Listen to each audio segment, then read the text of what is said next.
Welcome, everyone, to Color Commentary. We are your Pauper commentators, Michael Petchik and Adrian Gonzalez. How's it going, Adrian? Pretty good. Yeah, getting ready for your big Japanese adventure. My red hot Japanese adventure. God, just really couldn't wait for the red hot joke. No, guys, sorry, everyone who's listening. Red Hot was the name of a best of 80s album from 2001. Please go look up the YouTube video for the commercial.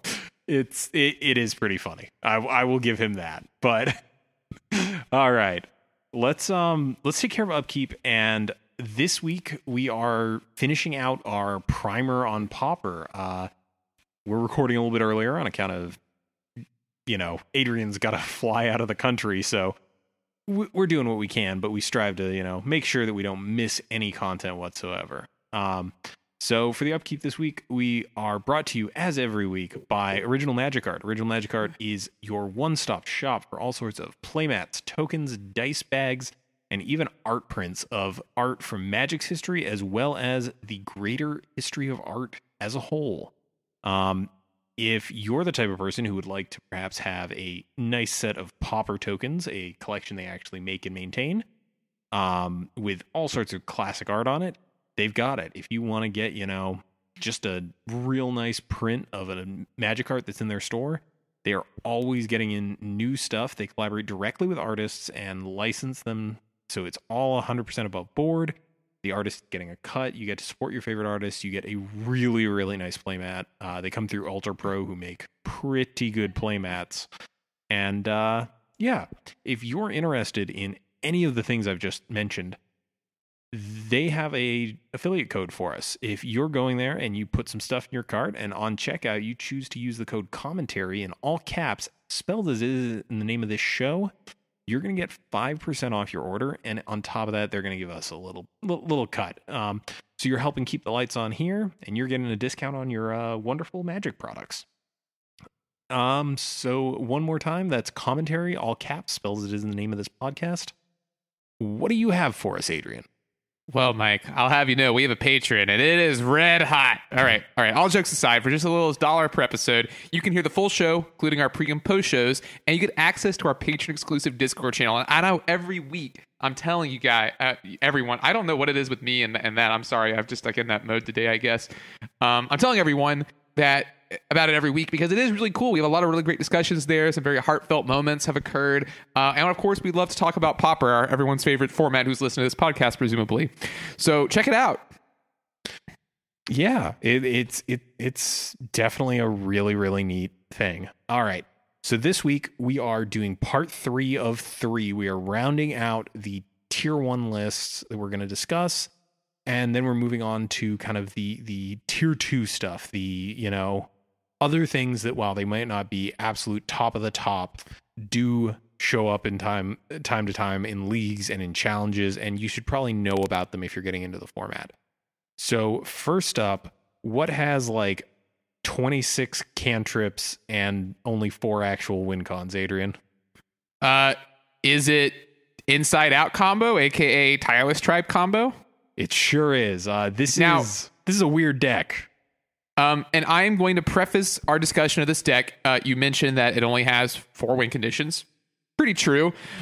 This is the deck I think that benefits the most from the abusability of Gush in the format, which I have gone on record several times as saying I think is just the best card in the format, like the single best card in the format. Yeah, and we covered this a while ago, and we're not being completely 100% honest when we say it only has 4 win cons, but for the main game plan here, it only has 4 win cons. It seeks to utilize this weird card Tireless Tribe from Odyssey, which is a white for a 1/1, and you can discard a card from your hand. Tireless Tribe gets +0/+4 until end of turn.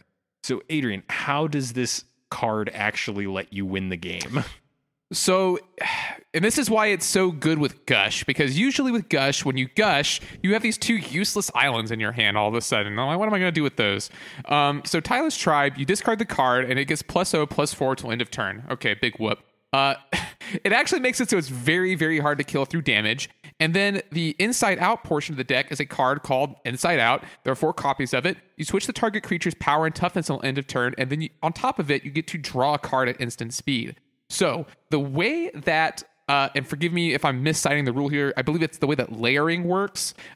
Once you switch this creature's power and toughness with Inside Out, each subsequent discard will also boost its power and not its toughness because you've switched them. Yeah, it's one of those weird little known bits of magic, but once you swap, so I believe how it works is one of the last layers applied when checking a creature's power and toughness is whether or not it has been switched.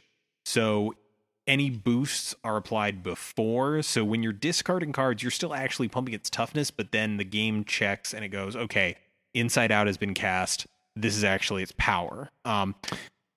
Real weird, and I don't think that actual interaction matters dreadfully much in this deck. So how on earth is a deck that's running 4 threats, 4 ways to actually combo kill the opponent? How is this deck actually seeing the frankly pretty high rate of success that it is? I am honestly shocked. When this deck came out, I thought it was a worse Blitz. I did not think it was going to do great. Boy, was I proved wrong, which is always fun, right? You see a deck, you're like, wow, that can't possibly be any good, and you're just wrong. And generally, people are wrong. I thought Eldrazi in Modern was going to be like not that good either. I was like, why wouldn't people just play Affinity? Boy, was I wrong about that one too. So it gets to do this because, and you know, I kind of don't like this phrase, but just because it's sort of in the parlance of the game, I'll use it. It's a Turbo Xerox deck. It has so many cantrips. It just gets to see so much of its deck. We're playing 4 Ponders, only 1 Preordain, which I actually think is kind of interesting. 4 copies of Brainstorm, which we can use with our Evolving Wilds and Ash Barrens to get better hands. Of course, Gush. And in this deck, Gush lets you then discard an additional 2 cards Tireless Tribe. So it protects itself with all this counter magic. It cantrips through its whole deck. And then on top of it, insult to injury, it plays a card called Circular Logic. Mike, do you know what Circular Logic does? I do. I actually got by this just a few days ago at FNM. Or not FNM, but you know. It is the dream interaction for this deck. Circular Logic is 2 and a blue for counter target spell unless its controller plays 1 for each card in your graveyard. All right, big whoop, 3 mana. But you're constantly dumping cards in your graveyard. And to top it all off, Circular Logic has Madness Blue. So you can just leave up blue, and when they go to kill your creature, Tireless Tribe, you can discard Circular Logic and cast it in response. And you can even leave up a Dispel, one of your 3 main deck Dispels, in order to get them too. So the deck has a surprising amount of maneuverability, and I believe it's the only deck currently that can kill on turn 2. Can it really? Yeah, I guess it could. I don't know the exact hand, but because you're pumping, 4 power, like that's not nothing. If they're tapped out, like you go turn 1 Tribe, they go turn 1, I don't know, tap land, and you're like turn 2, dump my hand Inside Out, kill you. Like it could happen. That is true. Yeah, I'm looking through this list. Like this list kind of showcases how powerful the blue cantrips in this format are. We've got 4 Brainstorm, 4 Gush, 4 Ponders, 1 Preordain. On top of that, there's also 4 Gitaxian Probes, 4 copies of Shadow Rift, and 4 copies of Inside Out. Shadow Rift makes your creature virtually unblockable and draws you a card, and Inside Out even draws you a card. The other thing about Shadow Rift is you can even Shadow Rift your opponent's creature, and I have heard that is the play if your opponent only has 1 creature out. I can't quite remember why, but I don't know. There was a reason someone suggested that to me. Yeah, it's sometimes I know in Blitz it was kind of the play because sometimes your opponent would have 1 creature, and if you could get both of your Kiln Fiends in, you could get lethal, but if you could only get 1 in, it wouldn't be quite lethal, so you Shadow Rift their thing so it can't block your 2 lethal threats. So it's weird. The deck is, I mean, would you call it a stretch to say this is the best version of Blitz? So here's the thing, it's one of those decks that is very glass cannon-y, but does have just enough resilience to kind of work. Like it does not it's just got so much redundancy in the form of a million cantrips. It just cuts through its deck so quickly, and it gets to run a bunch of 1-mana counterspells. Oh, we forgot to mention it plays Augur of Bolas too. Yeah. The Augur doesn't hurt in terms of like being able to block. Although, to be fair, Tireless Tribe holds back most threats in this format pretty decently. Yeah, exactly. So it's hard to kill, and it kills your opponent. The deck is, like I said, I didn't expect it to be any good, but it is good. Yeah, and this is, really a testament to how good the quality of blue card draw spells in this format is. So, Adrian, what do you like against this deck? What don't you like against this deck? Are there any tricks to beating this thing? So, yes, but you really have to know how it works. Gut Shot is a very powerful card against this deck. Basically, you wait for them to like finish going off, and then you can I've beat this deck before with a combo of Gut Shot counterspell, not actual counterspell, like a dispel, like a counterspell their circular logic. But yeah, like that's really good. Standard Bearer is surprisingly good because even though Tireless Tribe, you can just discard whatever, sure. You can't target it with Inside Out if your opponent has a Standard Bearer out. Even if they Shadow Rift at first, like what are they going to do? The deck, this version of the deck is playing 3 copies of Hydroblast and 3 copies of Gut Shot in the board to presumably help deal with Standard Bearer, because if your opponent resolves that, I don't think they can win anymore.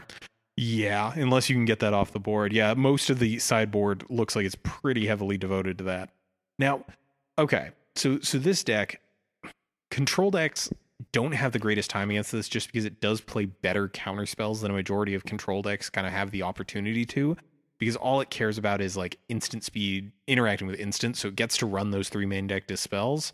So I guess, do you like your odds of running, say, an aggro deck against this, one that can possibly race it if it doesn't get the quickest of starts? I don't think this deck is easy to race, because Tireless Tribe, if it's on the table, is always a threat, Okay, that's fair. I'm thinking something like Affinity, which can sometimes just like turn 4 kill someone, especially if there's no blockers. That's an interesting take.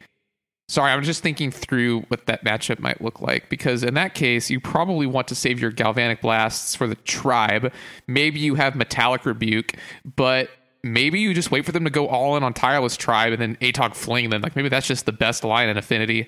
I'm not really sure. I'm going to be honest with you. I haven't played this matchup a whole big lot, which is surprising because the deck I think is pretty popular, but I haven't really had much opportunity to play against it.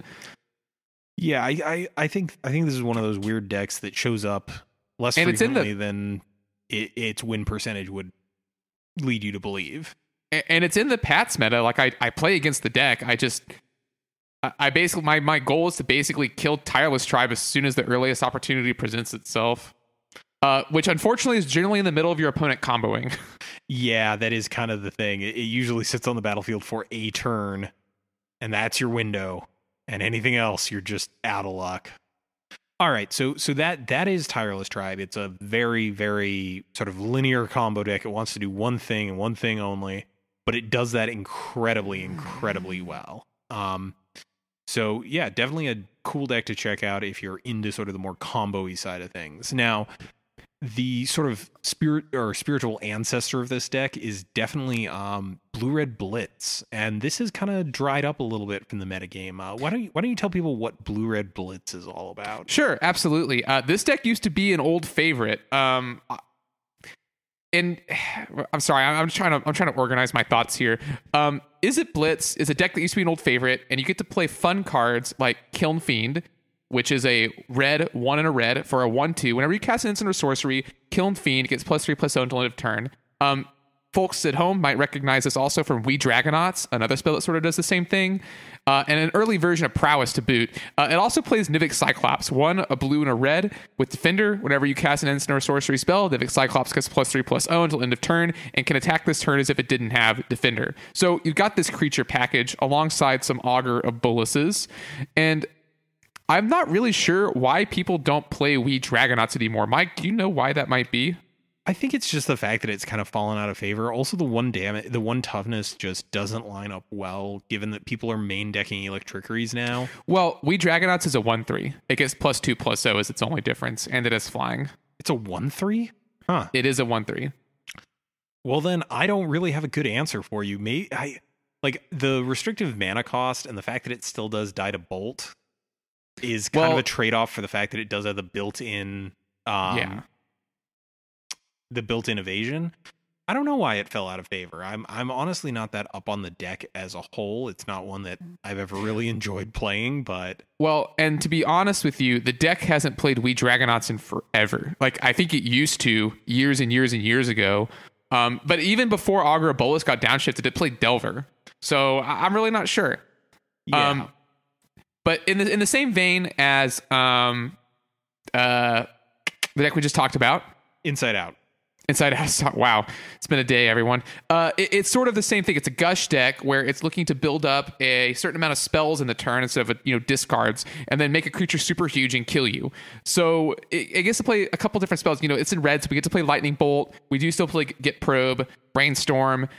We play 4 copies of Ponder, 4 copies Preordain, and the big difference here is that you don't play Inside Out, obviously, but you play cards like Teamer Battle Rage, which give your creature double strike until end of turn, and if it has power 4 or greater, which you certainly will, it'll give it trample as well. So it's a Gush deck, and the reason I said that I think the other deck is a better version of this is because it utilizes Gush a lot more. Yeah, the fact that Gush in this deck represents +3/+0, whereas in Tireless Tribe it represents +16/0 is...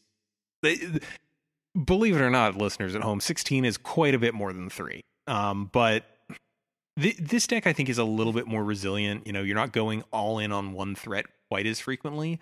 I've seen a lot of games with this deck kind of play out with, 1 or 2 threats on the table. Like, a pair of Kiln Fiends is very hard to play against. And as we mentioned, in the past, it's run stuff like Shadow Rift to kind of get a little tricky with things. And it does get to run stuff like Mutagenic Growth instead, which is a free spell. It plays as many of these free spells as it possibly can. And I think it's slowly being pushed out by Tribe just because Tribe is harder to interact with. Like, I think I've even made this joke on the podcast before. Like, is it Blitz playing against that as, the more controlling deck, or even as another aggro deck? You're just really counting to 12 to see when they've run out of threats. And nowadays it's really counting to 8 and hoping that their Augur of Bolus doesn't just get in there for lethal. Yeah, and this deck in the past was typically very soft to edict effects. If they go turn, if you're on the play as mono black especially, or it's just a deck with edicts, that you go turn 1 land, they go turn 1 land, you go turn 2 whatever, they go turn 2 creature, you're like Geth's Verdict. It's pretty brutal. The creatures are a little bit harder to defend in this deck than I think Tribe is. Although Tribe would get blown up by that same line as well, but I think that Tribe doesn't really require you to play out your threats super quickly. Yeah, I just this is a deck that I think is kind of on its way out within the metagame.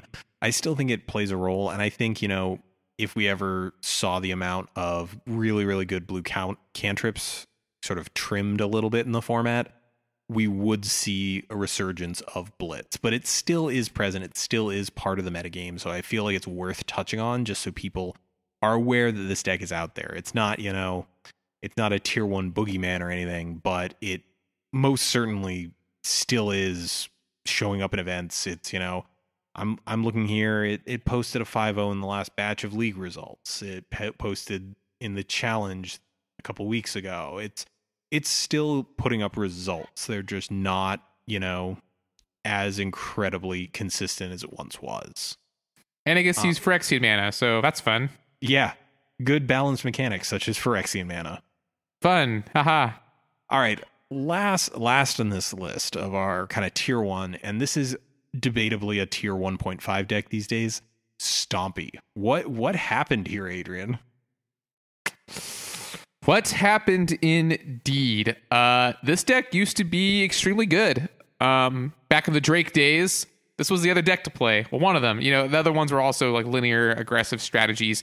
Honestly, I think what killed this deck is Blue-Red Delver. I think having access to Scred and Bolt really, really, really hurt this deck. Yeah, because traditionally this was a pretty solid matchup against Delver decks, just because it managed to deploy threats at such a density and velocity that the counterspells just weren't as effective against it. And they didn't have any removal to get rid of the creatures once they were on the battlefield. Yeah, and the closest they got was stuff like Vapor Snag. But now that there's a Delver deck running around that packs 8 really, really solid red removal spells, it's a little bit harder to justify this deck in this day and age. And traditionally, it used to play one of the best cards against Mono Blue, back when Mono Blue was the best deck, which was River Boa. River Boa being a creature with Island Walk and also has Regenerate. So, that's actually pretty good against the red removal. But really the best card in this deck, and the reason it was so strong, is because it plays 4 copies of Rancor, which is a green enchantment that gives creatures +2/+0 and trample. Whenever it's put into a graveyard from the battlefield, you put it back in your hand, which is just, it's insane. Yeah, it's a silly, silly card. And it still gets to play like this huge density of really, really good pump spells, like Hunger of the Howl Pack, Binds of the Vastwood. Like, it gets to run evasive creatures in the form of Vault Scourge and Sohana Ledgewalker. It's just, we've gotten to a point within the metagame where enough decks are running enough targeted removal that lines up well against this deck, where it just has a hard time in a lot of matchups, I feel. Also, sorry, one more thing. Do you remember when we thought Burning Tree Emissary was just going to break the format? Yeah, there was a short period where that was a very real concern, and turns out Delver just still the best card in the format to resolve. No, it's Gush, dude. Sorry, it is Gush. That is probably the most absurd card that is in this format. And I'm looking at recent lists, even with people are bringing back the River Boa tech. It's still just, I've got to imagine, like, in a matchup like Blue-Red Delver, just kind of miserable, because you're going to find yourself in situations where casting this is going to tap you out, and you have to just hope that they don't have a removal spell to deal with this immediately. It's, I don't know. And we're seeing concessions like Elephant Guide being played in this deck, and yeah, sure, like, you get a 3/3 if they kill your thing, but you're also, like, getting to 3 mana is tricky sometimes for this deck, and it's a little bit of a bummer that this deck kind of fell out of favor, because it was the thing that kind of kept blue decks a little bit more honest, and with it falling a little bit further out of favor, I just don't know if there's anything that'll fill in that gap besides potentially the Boros decks to kind of keep decks like Delver really in check and, keep the format as healthy as it has been. Not trying to sky is falling here, but it's something to keep an eye on. So I guess, what matchups do you like Stompy in? Like, what matchups do you think are still favorable for this deck?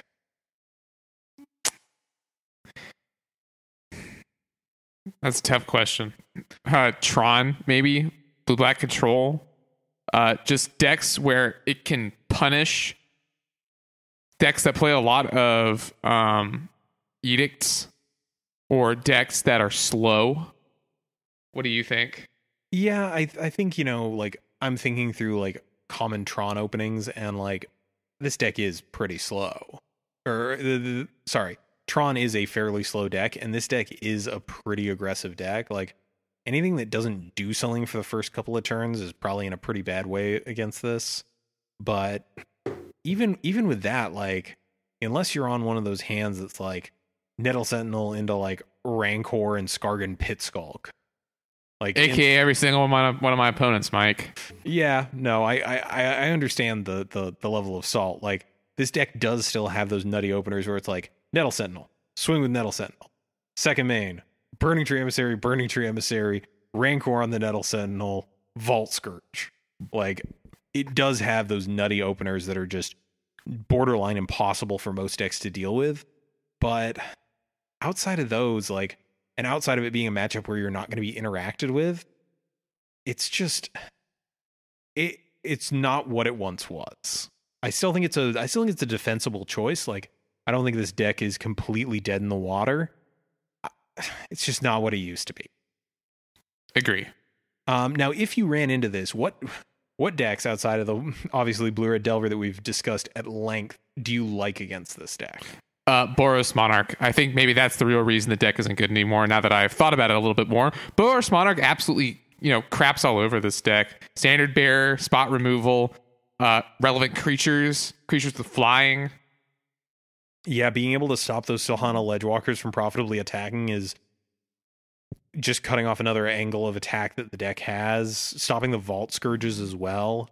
Like, yeah, and in terms of sideboard cards, they don't get much that helps shore up that matchup. Like, I guess the best thing they could do is like bring in scattershot archers and maybe like gleeful sabotage. And outside of that, like, there's not much this deck gets to play that really helps bolster that matchup as much as they'd like. I guess I'm trying to think if there's any like really good efficient reach creatures that would actually line up well against Skyfisher. Like, is there some like, I know there's a 1/2 death touch with reach, but is there like a 1/3 death touch with reach? Because that would help this deck's game out quite a bit, but I don't think that exists right now. I don't know. Yeah. All right, so Stompy, sadly not quite what it used to be, fallen from grace a little bit. But it's still here. It still shows up pretty frequently in leagues and such. Be aware of it. Like, obviously, if you're on a slower control deck, be very afraid of this deck and, sideboard aggressively against it. But by and large, a lot of decks can beat this deck. It's no longer, the boogeyman of the format that it once was. All right. Now, that covers most of our tier 1 to slightly below tier 1 options. Now we've got the tier 2, the rest of the mess, all the other things that show up in the format. And we're just going to give these a little bit less time than we've given some of these other decks, but kind of giving you a quick rundown. So we're going to start things off with a white deck. What's Mono White Heroic been doing these days, Adrian?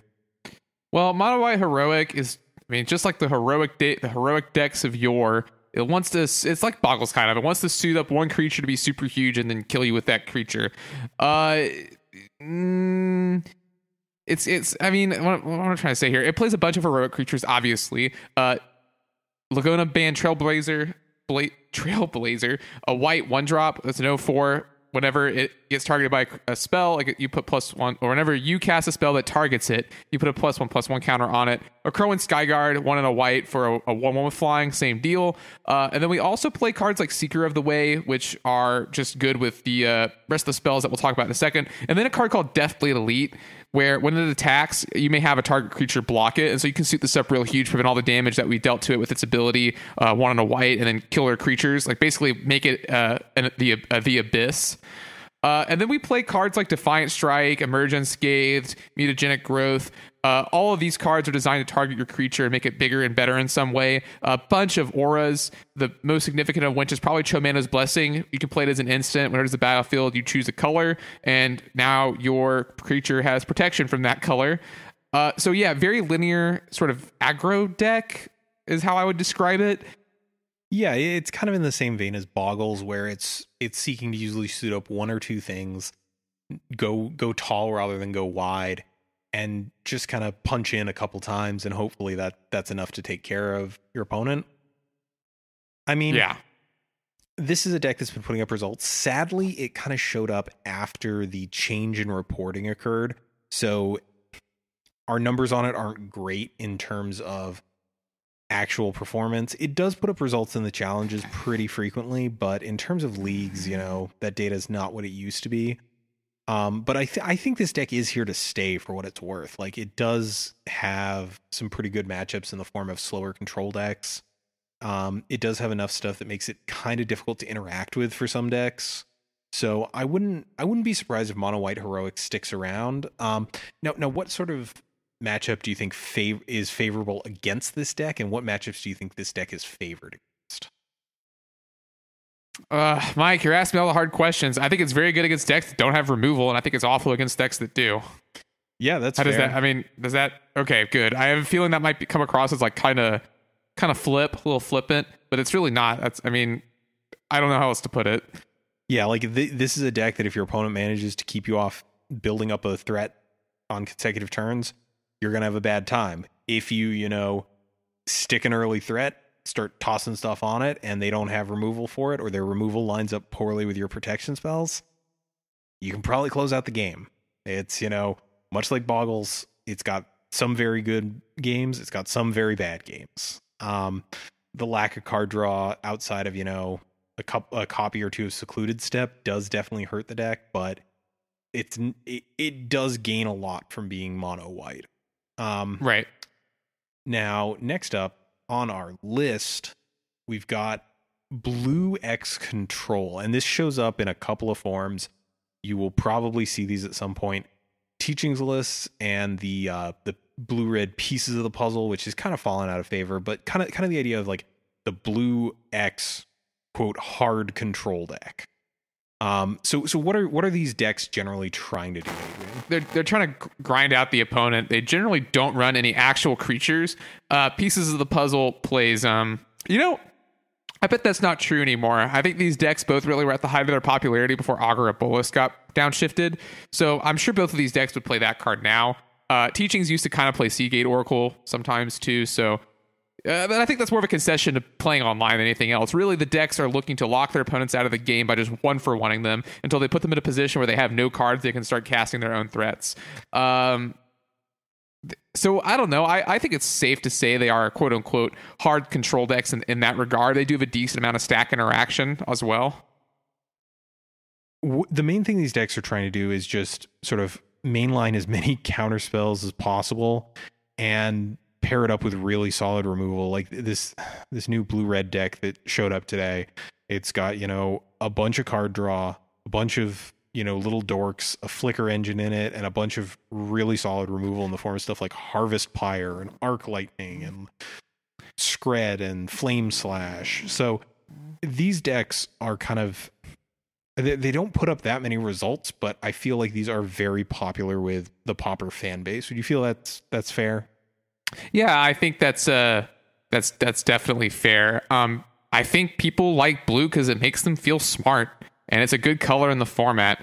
So I think that's a big part of it. So I think it's good, and I think it makes people feel good. So it's not surprising me that people would play these base blue decks that aren't awesome.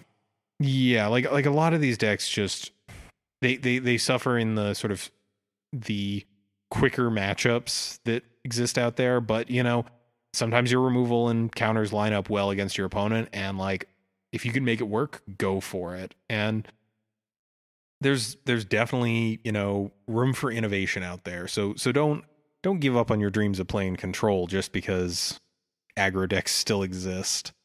So next up, let's talk about something tangentially related: flicker decks. And I kind of broke this out into two things: the rat flicker deck, and also notably the what I have tried to refer to as 5-color TM pile. And then there's also the blue-red deck that Imlavbo played recently as well. Oh, I didn't see that one. What does that actually do? I didn't see the deck list, so now I'm gonna maybe eat some humble pie here. But I think it was just like a Drake deck without Drake. Huh. Interesting, because that's what these decks kind of always have been. Is they're just kind of these amorphous decks that want to flicker stuff and reap value from it. And what we're really getting at here, though, is these are every flicker deck besides Dinrovatron, because Dinrovatron puts up repeated results. It's a pretty solid deck.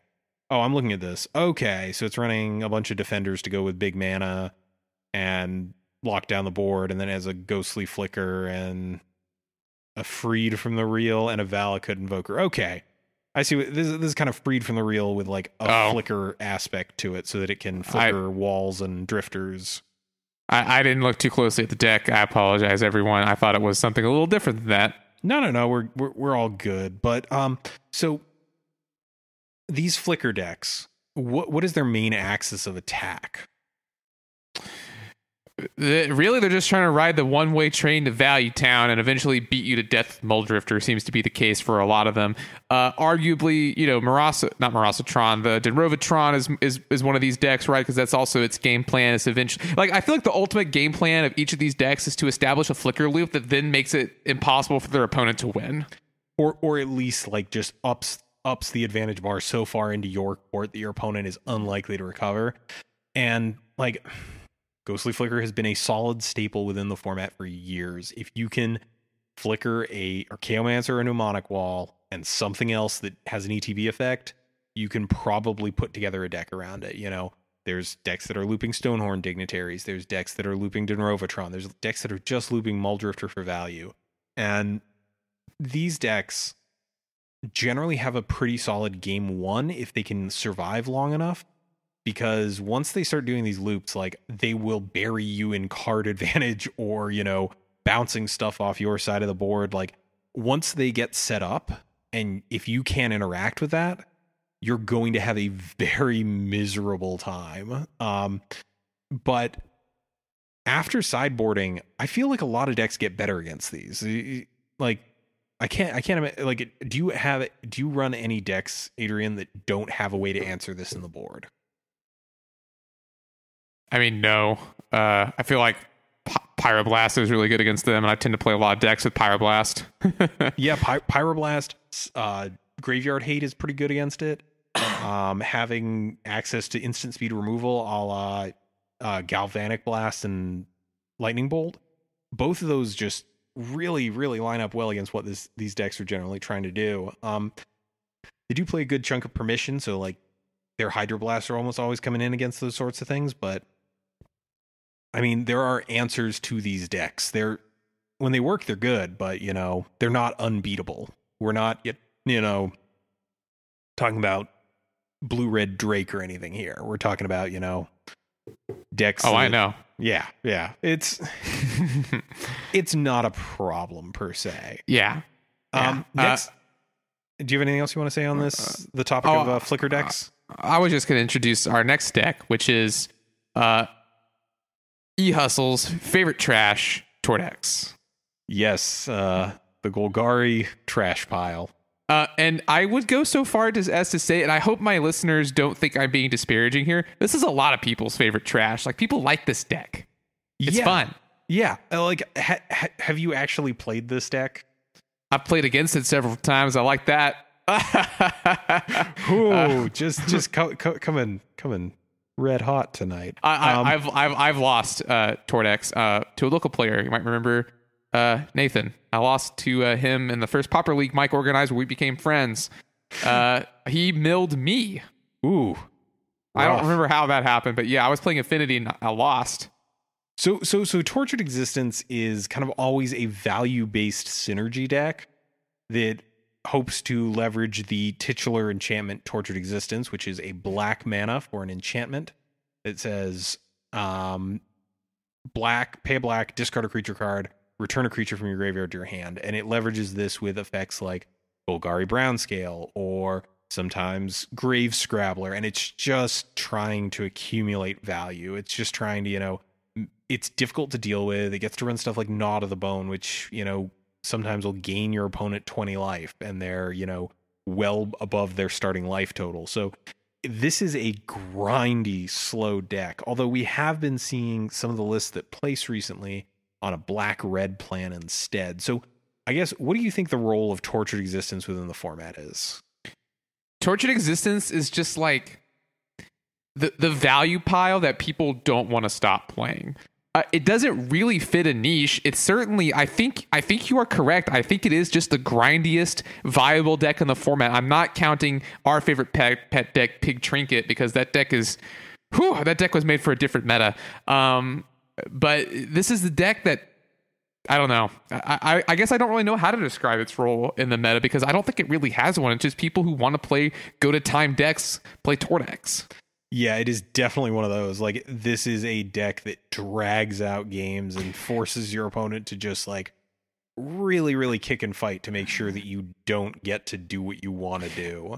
I will say, and I think this is the reason folks like it, and I think that this is why E-Hustle, it's 666, I think all those folks, I think this is why they like it. It's very customizable. You can tune it for a lot of stuff. It's a big catch-all deck, I guess is what I'm getting at. Yeah, because you really just need to be black and another color and just jam it full of stuff with cool ETB triggers, stuff that interacts favorably with the graveyard, maybe a Horror of the Broken Lands or two, you know, get that sweet discard value. Yeah, so the deck is a grindy value discard deck. It's sort of hard to describe to someone who does not play the format. I mean, Mike will post the link into the description here. to the deck, but it's pretty hard to describe. It's primarily a creature-based deck that also gets to run this weird enchantment that also plays cards that help it discard. And in fact, I think that this is also part of it. The decks get kind of insular in a way. Like if you look at the league results for this deck, for example, 4 out of 5 of them are all the same person, or 5 out of 6 of them are all the same person. Yeah, it's definitely one of those decks that I think rewards like playing over and over so that you can kind of really learn the absolute ins and outs. And also, you kind of alluded to it being sort of a unique thing for Pauper. I'm going to toss this out there. Is this just like the lowest rent version of those old the Rexer decks? I knew you were going to say it was like Rexer. I knew it. It's not as imagine, good. It's not as good. I was going to say, imagine Rexer, but all your cards are really bad. And in fact, your Rexer is also really bad. But like it lets you raise dead a whole bunch. like that's the closest thing I could compare this to in any format whatsoever is like for those folks who don't know what we're talking about, there was an old deck and I believe was it extended or was it actually standard? It was I don't know. I think it was a legacy deck, but because they banned Survival of the Fittest out of Legacy. Yeah, okay. So it was a legacy deck. So Rexer was this old deck that played Survival of the Fittest, which is an enchantment that lets you pay green, discard a creature, and search your library for a creature card and put it into your hand. And it also played Recurring Nightmare, which is a weird enchantment where you sacrifice a creature, return it to your hand, and you put a creature from your graveyard into play. So it kind of played this toolbox green-black creatures list that just accrued disgusting amounts of value. And then I guess by that stretch, this deck was basically Pod before Pod, Birthing Pod being an old modern deck that's, again, a much worse version of this, but still lets you tutor out of your library. Tortured Existence doesn't let you tutor cards out of your library. Yeah, and what you kind of run in its place is stuff like Stinkweed Imp, which lets you dredge 5, so you're tutoring a chunk of your deck instead of, the whole thing. But this deck, as long as people like grindy graveyard synergy, people will play this deck. I've played it myself. When it works, this deck is a blast. It really is like a very, very, I don't want to say skill intensive because I really hate the concept of some decks take more skill to play, but I would say mentally taxing maybe, because if you're winning a game, you are making hundreds of decisions over the course of that game. Like you are bare minimum, like even in games you lose, probably making many more decisions than your opponent. Not that, again, is a more skill testing deck, but like if you really like having to think a lot when you play Magic, just like an excessive amount, like more than you should have to, I can't think of another deck to recommend more than this, because I'm looking at an example list. There is 1, 2, 3, 4, 5, 6, 7, 8, 9, 10, 11, 12 different creatures in this deck. And there's 27 total. That's like an average of 2 apiece. It is a very, very convoluted deck, but if this is up your alleyway, if you like the idea of just like going to time every round and playing some really, really weird options, go for it. Do you have anything else to say about Tortured Existence? Now let's move on. All right. Next up, in other decks that I have played and definitely go to time and definitely aren't that great, Turbofog. Adrian, what on earth is this deck aiming to do? It wants to saw its opponent with fogs and then mill it to death with a card called Jace's Erasure, which is every time you draw a card, your opponent mills 1. Yeah, this deck is grindingly slow and has the distinct disadvantage of I don't think you can 5-0 with this deck if you get paired against Burn. Yeah, it's tough. The deck is very slow. Definitely punishes creature strategies, but yeah, Burn doesn't care about that, so... Yeah, so this is traditionally like blue-green. Occasionally people have played the full Bant to get access to some of those white fog effects, but, this deck is doing a whole lot of powerful nothing a lot of the time, and it is really, really dependent on the fact that it does only have 4 real win cons in the form of Jace's Erasure. This is getting pretty fringe, but this does show up from time to time. I guess, as we mentioned, Burn is just an auto win against this because they don't really have any favorable ways to interact with you. But what other decks do you think? What decks do you think this deck is good against? Let me put it that way. Anything creature based. Anything that has to win in combat. All right, fair. This like, and even post board, if your opponent side's in their gleeful sabotages or whatnot, this deck just doesn't care a lot of the time. It runs just enough counter spells to kind of give you hell for it, but it's just, I don't know what this deck hopes to do at this point in the metagame. It doesn't set up a lock quickly enough. I don't know, like maybe I think this deck has kind of just been replaced by Dinrova Tron, because some of those lists, can set up that flicker lock where they're fogging you every turn efficiently enough that I'm not sure if Turbofog's relevant anymore, but people do like this. This is kind of a fan favorite for some folks out there. Yeah. What do you got next for us? What plague drenched creation do you have? Well, we're running a little bit low on time, so I'm going to sort of power through the rest of these here. The next up is J Series pet deck, blue-white Prowess. Sort of in the same vein as some of the other decks we've mentioned. It's a gush deck that tries to pump its creatures a whole bunch in order to win. Seeker of the Way, I think, is the real reason to want to play this, although I do like Jesse and Thief. I've played this deck a little bit on Moto, and it's very fun. But if you're in the same, it's sort of in the same vein as the Kiln Fiend deck and the Tribe deck. Yeah, we've covered this fairly recently on the show, and it is just kind of one of those fast evasive decks, and it does benefit greatly from the fact that it's got stuff like elusive Spellfist that become unblockable when you cast spells.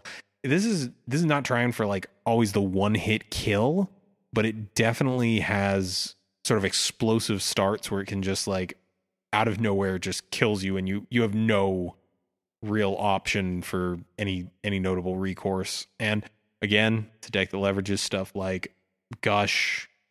It's a deck that leverages all these cantrips to try and get as much value as humanly possible out of them.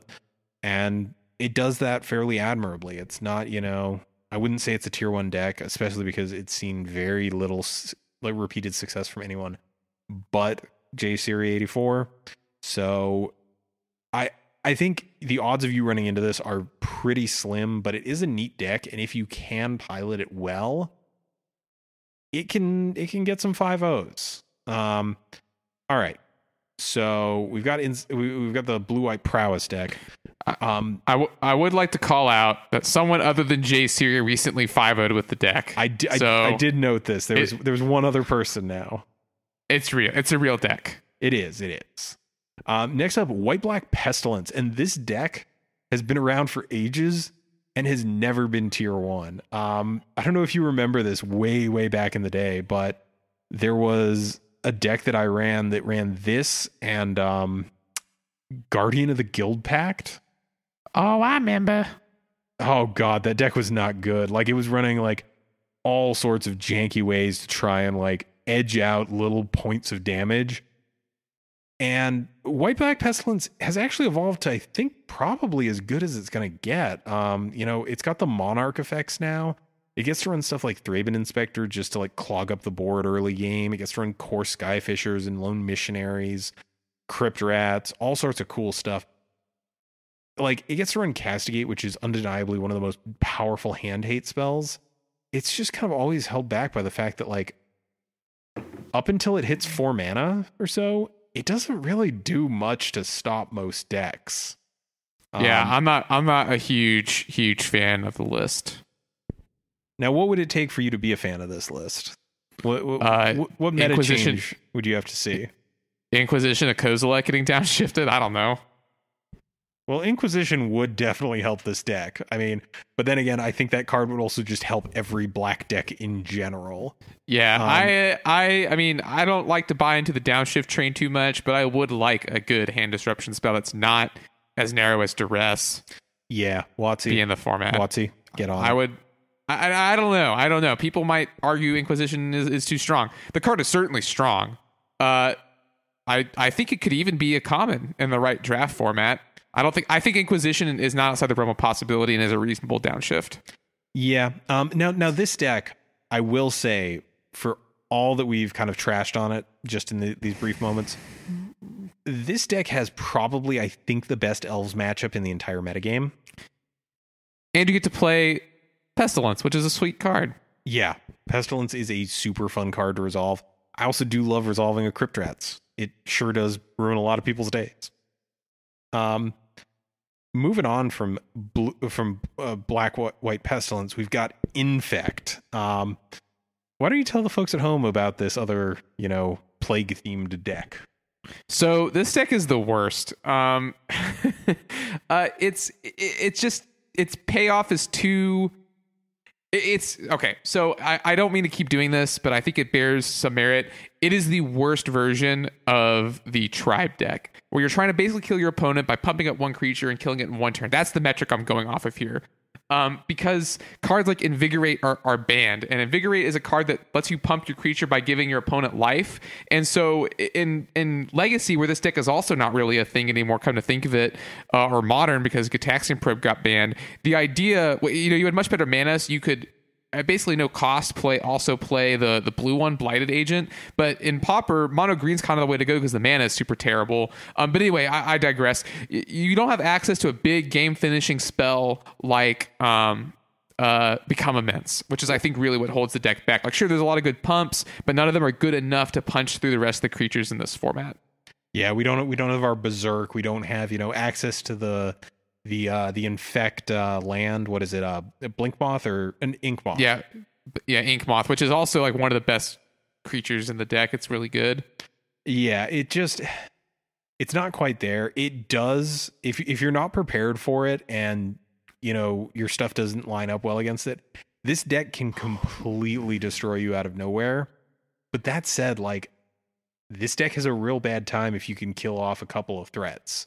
Because there's not that many Infect creatures at common, and on top of that, most of them are not great. Most of them are pretty fragile bodies. A lot of X1s, a lot of creatures that get chumped pretty easily until you can get trample on them, and the deck's usually only running the 4 Rancors as a way to sort of provide evasion. Either that or it's going into a second color for Blighted Agent, and that has a very real cost in the format. So I guess, are there any matchups you really like this in? No. I think it's bad against all of them. Fair. All right, let's talk about another fan favorite that comes up every so often. And actually, Brian DeMars wrote about this today for Channel Fireball. Black-Red Reanimator. So Black-Red Reanimator is actually a legacy deck that kind of got ported to Pauper. I actually was jamming some legacy with a friend of mine, and he was playing Black-Red Reanimator, and I couldn't help but notice that, yes, it's much better in Legacy, but you're still trying to reanimate some big dumb threat really early, and you still have access to Exhume. So what is this deck trying to do, Adrian? I mean, it's trying to reanimate a big creature like Ulamog's Crusher and then give it haste with what is Dragon's Fangs? Is that the haste one? Dragon's Breath? Dragon Breath. Yeah, so that's really what the deck is trying to do. Much different from its Legacy counterpart, where you get to play Grizzlebrand. Yeah, you're still running stuff like the Faithless Lootings and the Exhumes, and this deck, when it works, when you get the turn 1 Faithless Looting away a Crusher and a Dragon's Breath, and they don't have anything to deal with it, and turn 2 you just get to Exhume and bash them with an 8/8 with Annihilator 2, the game's done. It's just over. There's no coming back from that pretty much across the board. So this deck, if you face it, what is your goal if you're facing this deck? Try and leave open a counterspell, basically. The deck is very soft to counterspells. Try and leave open a counterspell. Also, if they get the Crusher, Doomblade does some work. What is the other one? Tragic Slip will get this. I have been in the position where I got 2 once. My opponent was attacking with that Crusher. I had a had a 1-drop creature and I had a black mana open, so I sacked in response to the Annihilator trigger my creature and a land, and I floated a black mana off that land, and I got to Tragic Slip 'em. But this deck I think is definitely a quote unquote high roll deck where if it gets to go first game 1, it stands much better odds. But I think the main thing that this deck struggles with is the fact that there's one reanimation spell that's efficiently costed in Pauper, and right. That's there's only one reanimation spell, like, period, I think. There is one other I can think of off the top of my head that is, the name of it is escaping me, but it's selling from Kamigawa block, and it's an X spell, and you have to pay X, where X is the creature's converted mana cost. So it's not really a cheaty reanimation spell, but outside of that, the options are bad. Not great. And finally, another sort of more fringe combo deck that people, enjoy running from time to time. It's Freed from the Real, which is a silly combo deck focused around defenders. And do you want to tell the folks at home how this deck actually wins? Basically, you're trying to enchant a creature with Freed from the Real, which is an enchantment that lets you untap a creature. And so ideally, you have it attached to a creature that makes more than blue mana. Is it blue mana to untap? Tap and yes, untap? It is blue. And so you try and do that. And so you tap a creature for multiple mana, you make infinite mana, and then you try and kill your opponent with something like Rolling Thunder or Kervik's Torch. Yeah, more recent versions of the deck have run Valakut Invoker, which is notably a 3-mana creature that you can pay 8 mana into and bolt something. The notable reason for this is the fact that Drift of Phantasms is a defender which has transmute and happens to cost 3, so you can transmute it to tutor up your win con. You can transmute it to tutor up one of the creatures that taps for more than blue mana. You can use it to tutor up Freed from the Real. So every bit of the combo is tutorable. There's also a version of this that runs Wind Zendikon and Lifespark Spellbomb, both of which let you kind of turn a creature into land into a creature, and you use enchantments such as Market Festival to increase the amount of mana a land produces. This is, again, kind of a fringe deck, but it is a popular deck with players who like this sort of combo angle, who don't want something, for example, like Tribe. I haven't seen this deck recently enough to make any claims. I've got to imagine that this deck interacts poorly with aggro decks that are too fast and poorly with control decks that are too slow. Yeah, that sounds about right. I have been killed by it before, though, so... Yeah, I've definitely lost matches to this, and... It's a fun combo deck. Yeah, and I definitely see the appeal of it in that it is kind of really just off the wall and bizarre, and that's definitely something that people in Pauper enjoy, is these kind of funky decks that you couldn't play anywhere else because they're just too slow, or the cards aren't legal, or what have you. And I do think that really highlights some of the fun that can come from this format outside of just playing a tier 1 list. So there's a big tier 2 and tier 3 sort of ocean that sort of sits in Pauper, and we tried to highlight some of the more popular examples of the tier 2 to 3 sort of stuff. But get out there, play what makes you happy. And since we've kind of covered most of the format, Adrian, is there anything else that you want to touch on with regards to this format for new players who have never touched this format in their life? I think at the end of the day, most people are going to go to MTG Goldfish and pick a deck that they think looks good. That is my favorite approach. There are some people who want to play around with the format and try and use maybe some of their standard cards. That's fine too. But just know that we got a pretty deep format. We got 3 episodes about talking about this format's metagame. So if I were new and if I had just listened to 3 episodes and I liked the sound of one of these decks, I would go buy it on Magic Online. I would just start playing. Yeah, these cards aren't getting any cheaper, and the format is only growing in size. There's more people playing. I keep seeing posts about how big leagues online are, over 1,000 people pretty routinely these days. Get in there, play the format, and have a good time. There's so many different things you can do. You can play tempo, you can play aggro, you can play control, you can play combo. All of these things are viable, and you can have a good time playing this format. for a fraction of what other formats cost. I know I've cited this before. I know that for a while it actually was not true for a brief period, but we are yet again, I can safely say, having done the math, the entirety of this format, play set of each card that's relevant, will cost you less than Jund in Modern. Gasp. Yeah. So definitely get it out there. Check it out. Stick around if you're new to the format. We are bringing content every single week. All sorts of interesting stuff about the Pauper metagame, about developments within the format. And thank you for listening. This has been, something we've been meaning to get to for a while.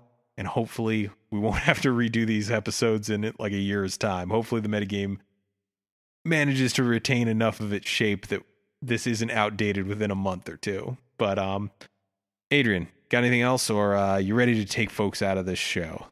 Ready to take folks out of this show. Thanks to everyone for joining us today. This podcast is brought to the support of our patrons, especially 1975. I had to look up what those Roman numerals meant, and that's what it was. And just like 1975, please consider supporting us if you like the show. Check this video or the description of this podcast for details on where to find us. We'd like to remind you, if you're listening to this on a platform with reviews, that are always appreciated because they boost our visibility. If you've got a deck list or idea for a topic, you can contact us either via our website or email us directly at colorcommentary@gmail.com. Special thanks to Pat's Games, my LGS, and Mike's LGS, JP Comics, and of course the ever musical L. You can find our theme song, Quantitative, and other great tracks over at soundcloud.net/ELLELLELL. So next week, this is Adrian and Mike, and we are signing off for Color Commentary.